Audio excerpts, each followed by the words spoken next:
In this video, I explain assignment number 1 and the purpose of the assignment. So assignment number 1 is an early diagnostic quiz. It's worth 500 words or equivalent. And the purpose of the task is to enable you to start developing foundational knowledge about 5 key aspects of 50/20. So it's a 10% task, and when I say foundational, I mean this is not the end of the learning of these particular 5 concepts, but rather it's the beginning. And you'll see that throughout the questions, I've described it as the development of a draft of your work in progress position statement. And what I mean by a position statement is that you are beginning your thinking about each of these concepts, and you're beginning to put together your perspective about each of those concepts. As we progress through the semester, I hope that your perspectives will be refined, they will be transformed, and they will deepen. So when you go into the assessment tile and you have a look at the details for assignment number 1, it gives you the submission dates. So it's due by 11:59 p.m. on the 17th of March, which is week 3. It gives you an explanation about the intended learning outcomes, the form of feedback, and so on and so forth. The actual task itself is a series of 5 treasure hunt style questions. So this means you need to go searching through the LMS, and that includes readings and discussions and also your own self-directed study in order to complete this task. And the way that you do it is that you use your portfolio of practice. So once you go into your portfolio of practice, which you'll be able to do as of the 2nd of March, you'll see that in the template that you're asked to use, and I should just note at this point that the template is a starting point and you're more than welcome to adapt and change it as you progress through the semester. But the template is there to alleviate some of the cognitive load right at the very beginning.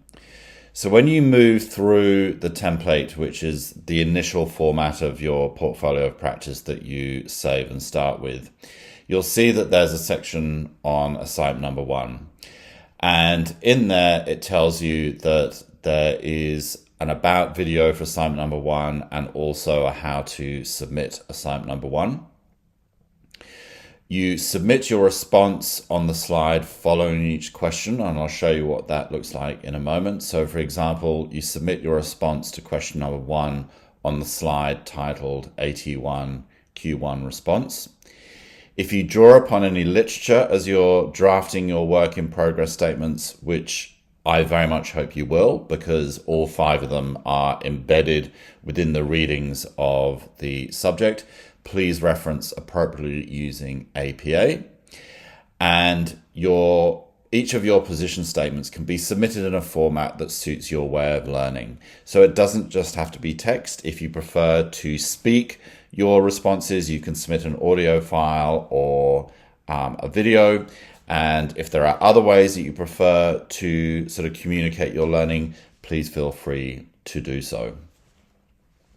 So if I just quickly scroll through to an example of one of the questions. So the first question centers around critical self-reflection, and this is drawing upon some of the work that you do in week 1 around critical self-reflection, and then furthering that with the development of step 2. And as you read the slide, once you set up your portfolio of practice, you'll be able to see what that looks like. Once you've drafted your work in progress position statement, in particular this one for question number 1, when you go to the next slide, there is a blank slide there so that you can submit your response in there. And as I said, it can be any sort of format, text or video, audio, whatever it may be. And as you progress through the rest of the portfolio of practice, you'll see that I have set up entries for assignment number one, assignment number two, question number one, question number 2, 3, 4, and 5. And there's also an opportunity and space in there for the submission of assignment number 2 and assignment number 3. And we talk about that obviously later on in the semester. So this video explains very briefly about assignment number 1 and how you go about drafting your position statements and submitting them or adding them to your portfolio of practice.